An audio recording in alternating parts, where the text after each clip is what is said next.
ஆண்டாள் நாச்சியார் அருளிய திருப்பாவை பாடல் 5. மாயனை மண்ணு வடமதுரை மைந்தனை தூயபெரு நீர் யமுனை துறைவனை ஆயர் குலத்தினில் தோன்றும் மணி விளக்கை தாயை குடல் விளக்கம் செய்த தாமோதரனை தூயோமாய் வந்து நாம் தூமலரு தூவித் தொழுது வாயினால் பாடி மனத்தினால் சிந்திக்க போய பிழையும் புகுதருவான் நின்றனவும் தீயினில் தூஷாகும் செப்பேலோரெம்பாவாய். மாய அவதாரனும் நிலைத்த பகவத்தன்மை பொருந்திய வடமுதுரை கண்ணனும் தூய்மையும் பரப்பும் கொண்ட யமுனை நதிக்கரையில் வளர்ந்தவனும் ஆயர் குலத்தில் தோன்றிய நந்தா விளக்கும் தான் உதித்த தாயின் திருவயிற்றை விளங்கும்படியாகச் செய்தவன் கண்ணன்.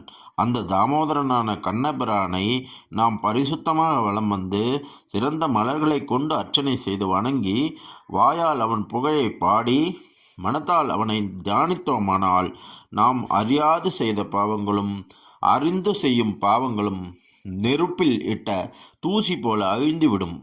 ஆண்டாள் நாச்சியார் திருவடிகளே சரணம்.